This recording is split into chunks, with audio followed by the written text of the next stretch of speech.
আসসালামু আলাইকুম রহমতুল্লাহ। ইতিমধ্যেই অনেক জাতীয় নেতৃবৃন্দ বক্তব্য রেখেছেন, আরো অনেকে রাখবেন। সময় খুবই সংক্ষিপ্ত, খুব বিস্তারিত আলাপ করার সুযোগ নাই। আজকের এই সমাবেশের জন্য ইসলামী আন্দোলন বাংলাদেশের নেতৃবৃন্দকে ধন্যবাদ জানাই। আমি গাড়ি থেকে আসার পথে দেখেছি মৎস্য ভবন, শাহবাগ, হাইকোর্ট মোড় সমস্ত জায়গায় লোকে লোকারণ্য, এই মাঠের বাইরেও। কাজে মাঠে যারা আছেন, মাঠের মধ্যেই লোকে সীমাবদ্ধ, এটা না, চতুর্দিকে লোকে লোকারণ্য। এরকম একটি সফল মহাসমাবেশ আয়োজনের জন্য ইসলামী আন্দোলন বাংলাদেশের সারা দেশের নেতৃবৃন্দকে গণ অধিকার পরিষদের পক্ষ থেকে অভিনন্দন এবং শুভেচ্ছা জানাই।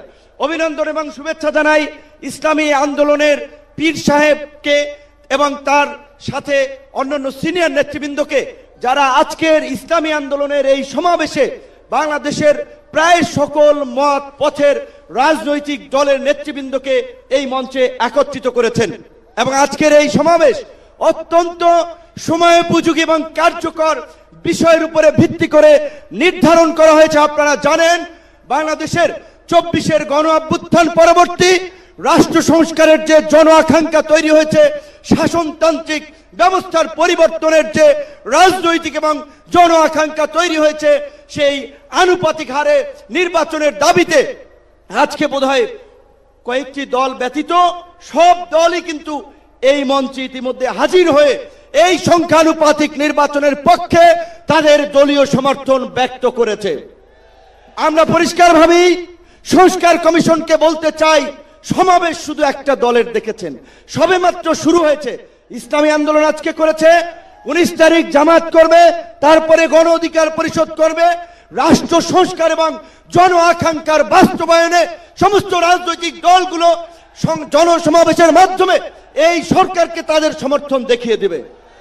তাই আমরা বলতে চাই, কোন দু একটি দলের উপরে ভিত্তি করে, দু একটি দলের কথায় সংস্কারের নকশায় পরিবর্তন আনা যাবে না।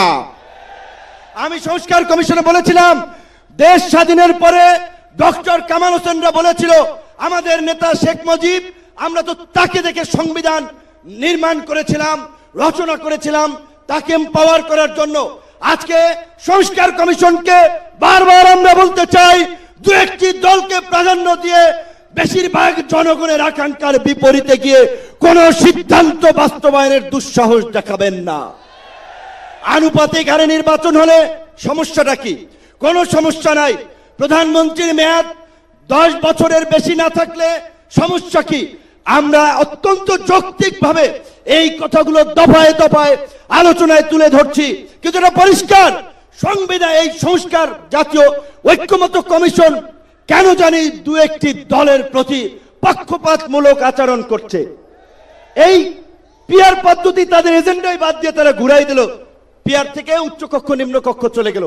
উচ্চকক্ষ নিম্নকক্ষ হবে নাকি সমগ্র নির্বাচন পিয়ারের ভিত্তিতে হবে, সেটি রাজনৈতিকভাবে আগে ঐক্যমতে পৌঁছাতে হবে।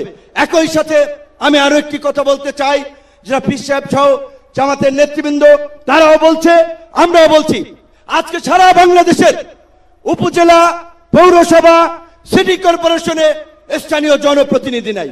জনগণ চরম দুর্ভোগের শিকার হচ্ছে সেবা পেতে গিয়ে। সরকারের উন্নয়নমূলক কর্মকাণ্ড ব্যাহত হচ্ছে এবং 50 বছরের যে অভিজ্ঞতা, নির্বাচনের পরে রাজনৈতিক দলগুলো, এমপিরা মিলে, মন্ত্রীরা মিলে কেন্দ্র দখল করে তাদের নেতাদেরকে পুলিশ প্রশাসনকে দিয়ে জেতায়। কাজী এই সরকারের আমলে যেমনি ভাবে জাতীয় নির্বাচন হবে, একই সাথে অনতি বিলম্বে আমরা স্থানীয় নির্বাচন আয়োজনেরও দাবি জানাচ্ছি।